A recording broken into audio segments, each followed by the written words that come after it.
لو مش عارف امتى هتشتري دهب يبقى لازم تشوف الفيديو ده لغاية الآخر. كنت اتكلمت معاكم قبل كده وقلت لكم ان الذهب هيوصل 4000 جنيه عادي جدا، وقلت لكم برضو في نفس الفيديو ان الذهب مش هيكسر 3700، وفعلا اللي قلناه حصل. وعلى فكرة ده مش كلامي انا ولا تنبؤ شخصي مني، الموضوع كله ان انا بتابع الاخبار اللي بره وبجمع ما بينها بس مش اكتر. وفعلا وانا بكلمكم دلوقتي الذهب كاسر ال 4000 جنيه. طب تفتكروا بقى السنة الجاية زي دلوقتي كده هيبقى سعر الذهب رايح فين؟ كل حاجة علمها عند الله، بس احنا بنقول شوية توقعات بناء على داتا موجودة عندنا. تعالوا بقى نجمع ما بين الداتا دي. اول حاجة سعر بورصة الذهب عالميا عمالة تزيد جامد جدا على الرغم من ان سعر صرف الدولار في مصر كان بينزل. يعني بدل ما كان سعر صرف الدولار معدي ال 51 جنيه احنا بنتكلم النهاردة في 50 وربع تقريبا، ولسه المتوقع ليه ان هو ينزل تاني ويكسر ال 49 كمان. بس على الرغم من كل النزول ده سعر الذهب 3800 3900 والنهارده 4000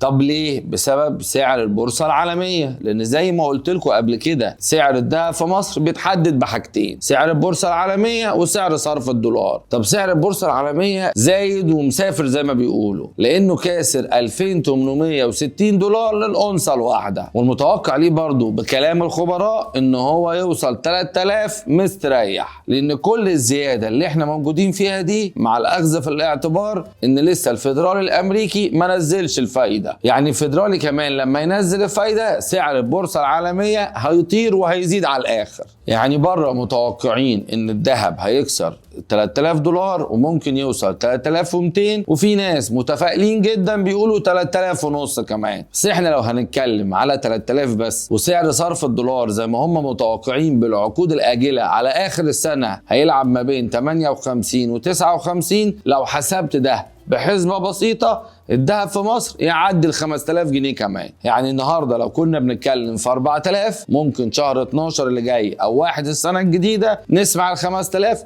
عادي جدا، وتبقى ال 4000 دي حاجة من زمان زي ال 3000 كده بالظبط. فلو هجاوب على سؤالكم هل ده احسن وقت لشراء الذهب؟ طبعا، بس بالشروط اللي احنا قلناها قبل كده، ان الفلوس دي انت بتدخرها للزمن، حاجه لقدام مش هتحتاجها قبل سنه على الاقل من دلوقتي، ومالكش دعوه بالتقلبات في سعر الذهب. الذهب عمره ما بيطلع وما بينزلش، لازم بيطلع شويه كتير ويقوم نازل حاجه بسيطه وبعد كده يكمل الطلوع تاني.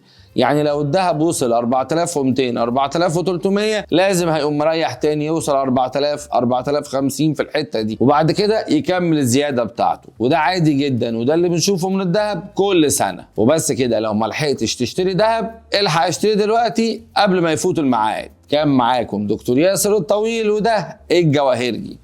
سلام.